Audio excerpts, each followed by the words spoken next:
when my mother's aunt died, we inherited her cottage. It wasn't much. A small, worn-out house in a quiet village. The property had no significant material value, but Mom wanted to go and see the place mostly out of respect for the family. And though I hadn't been back in a village since I was a child, I agreed to accompany her. I was almost 30 by then, and the last time I'd been to a village was when I was 8. As we arrived and stepped out of the car, the quiet countryside air, the overgrown weeds in the yard, and the scent of pine and earth brought back long-forgotten memories. I looked around the yard, my gaze drifting to the distant treeline, and a wave of unease washed over me as a memory from childhood resurfaced. One summer, when I was around 8, I nearly drowned in the local river. I hadn't thought about it in years, but being back here brought it all back. My friend Vadik, a boy from a nearby street who was a couple of years older than me, had invited me to swim with him. We built an improvised raft and took it out into the river, thinking we were pirates or adventurers. It was all fun and games until it wasn't.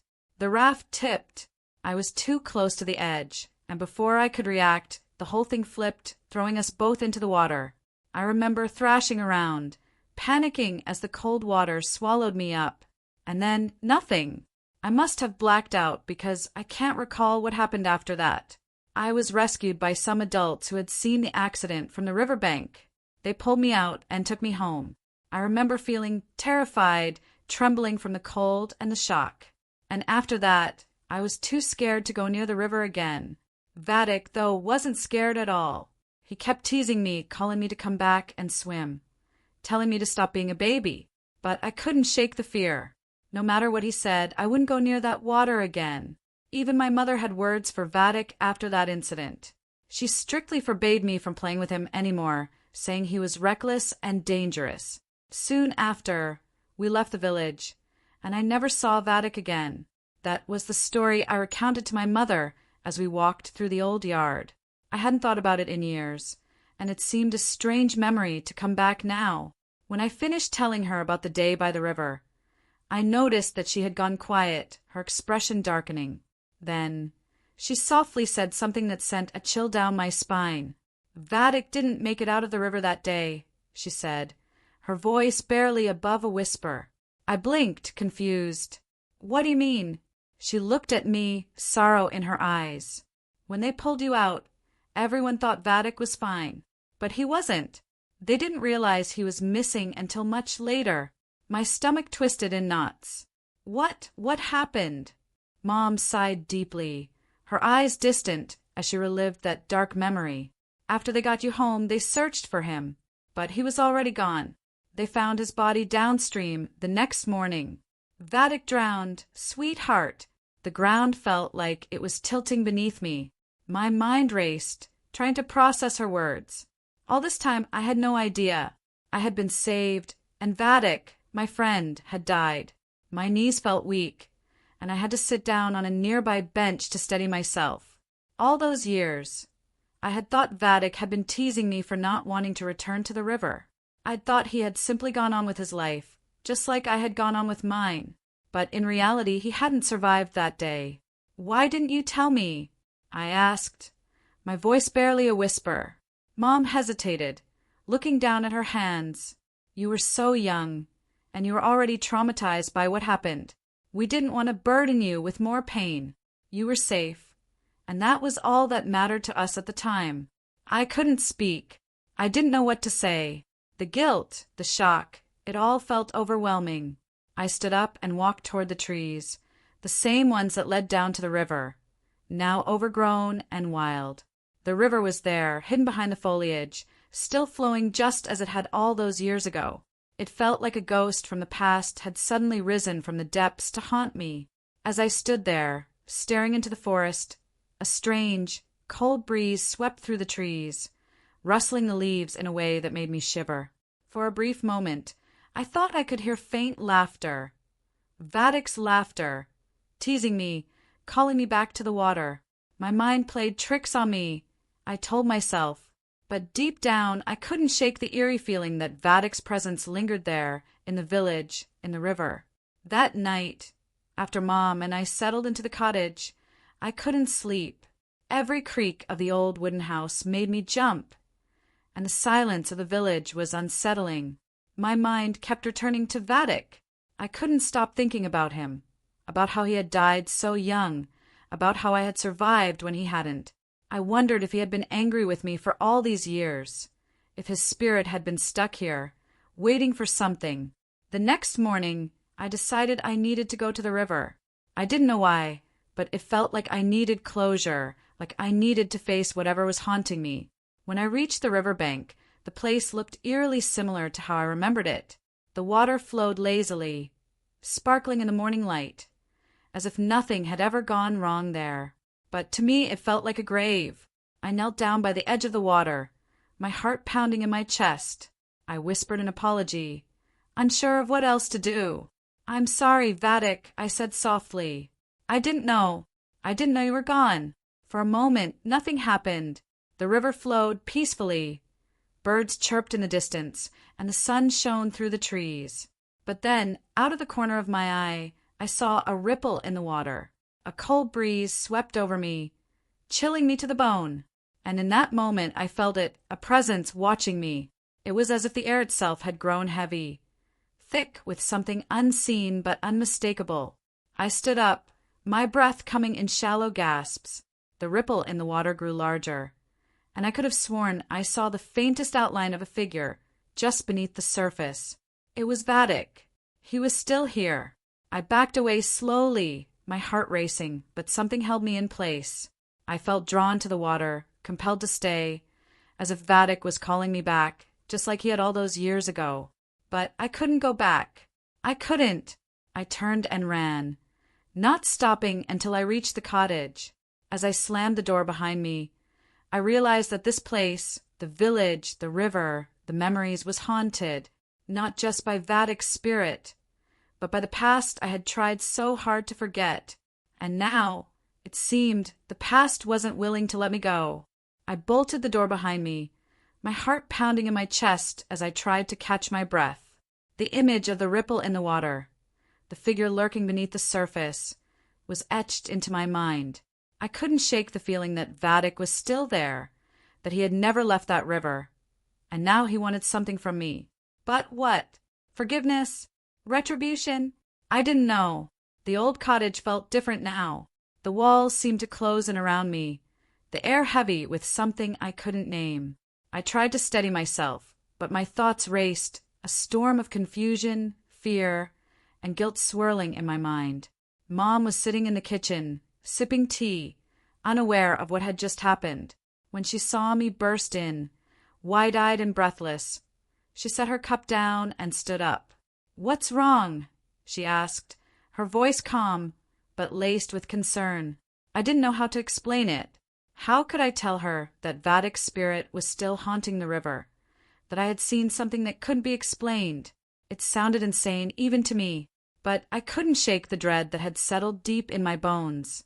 I went to the river. I finally managed, my voice shaking. I think Vadik is still there." Mom's expression softened, but her eyes darkened, as if she understood more than she was letting on. She walked over to me, placing a comforting hand on my shoulder. "Honey, it's been years." "Vadik's gone," she said softly. "You're just remembering what happened, and it's bringing up a lot of emotions. It's natural to feel like the past is still with you, but it wasn't just memories. I knew what I had seen.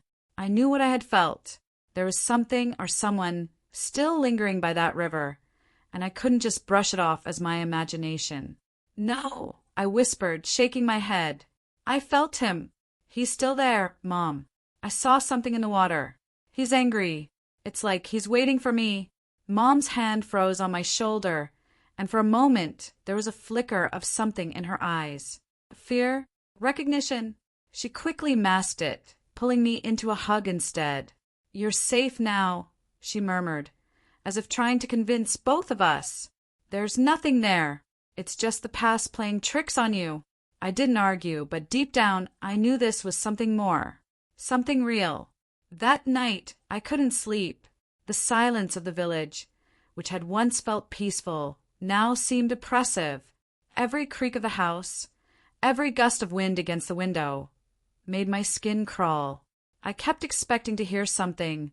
Footsteps, whispers, the sound of water dripping from somewhere unseen. But nothing came. Sometime after midnight, I got out of bed and crept to the attic, an old part of the house we hadn't touched since arriving. Something was pulling me there, an inexplicable urge that I couldn't resist. The door creaked as I pushed it open, and a cold draft greeted me, as if the attic had its own breath. I climbed the narrow stairs, the air growing colder with each step. Dust coated everything. Old furniture, forgotten boxes, and a cracked mirror leaning against a far wall. The room smelled of old wood and neglect, but there was something else too. Something faint, like the scent of river water. I felt an overwhelming sense of déjà vu, as if I'd been here before, though I knew that couldn't be true. I scanned a room, my eyes landing on a small chest tucked in a corner, half hidden beneath an old blanket. Something about it drew me in. Slowly, I crossed the room and knelt in front of the chest. My hands shook as I lifted the lid, revealing a collection of old photos, letters, and trinkets. They belonged to my mother's aunt, I realized, memories of a life long gone. But at the very bottom, I found something that didn't seem to belong. A photo of Vadik. It was old and worn, the edges frayed, but there was no mistaking his face. He was standing by the river, grinning, his arms slung around another boy, a boy who looked a lot like me. My heart skipped a beat. What was this photo doing here? Why would my mother's aunt have it? I flipped the photo over, and my blood ran cold when I saw the words scrawled on the back in shaky handwriting. He won't rest until he gets what he wants. Suddenly, the air in the attic grew impossibly cold.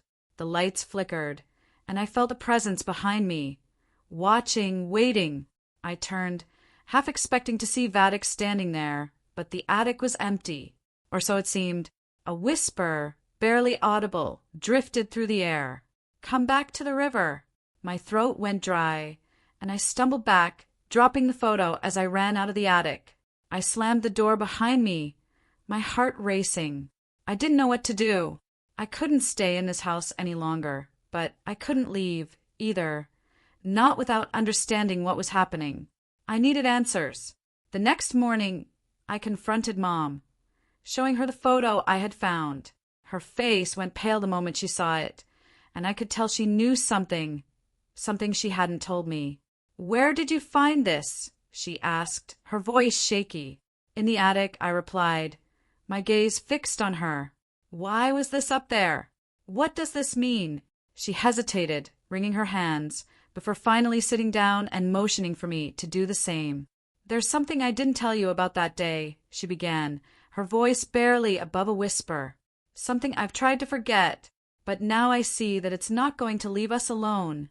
I braced myself, knowing that whatever she was about to say would change everything. "When they found Vadik, he wasn't just drowned," she said slowly, her eyes filling with tears. "He was pulled under. Something in the water grabbed him, and they couldn't get to him in time." I felt the blood drain from my face. "What are you saying?" Mom's voice trembled. "There's something in that river. Something that took Vadik. And I think it's still there waiting." My heart pounded in my chest. The pieces were starting to come together, but the picture they formed was too terrifying to fully comprehend. Whatever had taken Vadik hadn't just claimed his life. It had left something behind, something dark and malevolent, and now it was calling me back. I had no choice. I had to go back to the river. That evening, as the sun dipped low on the horizon, casting long shadows across the village, I found myself standing at the riverbank once more. The air was thick with tension, the water calm, but deceptively dark. I could feel it watching me, waiting for me to take the next step. With trembling hands, I stepped closer, the memory of Vadik's laughter echoing in my ears. And then, without warning, the surface of the water rippled, just like it had before. Only this time I didn't run. I waited.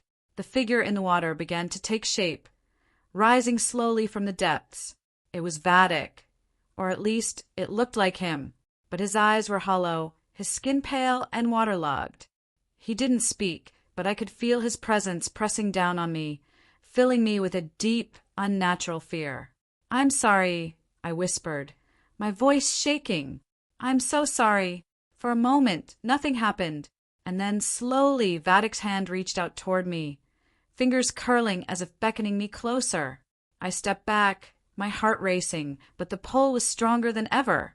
I could feel the weight of the past dragging me down, pulling me toward the water, toward whatever fate awaited me. But I couldn't give in.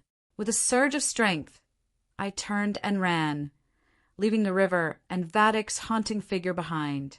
I didn't stop until I was back at the cottage, slamming the door shut behind me. As I collapsed against the wall, gasping for breath, I realized something. Vadik wasn't just haunting me. He was trying to take me with him, to pull me back into the darkness where he had been trapped for so long. And I wasn't sure how much longer I could resist.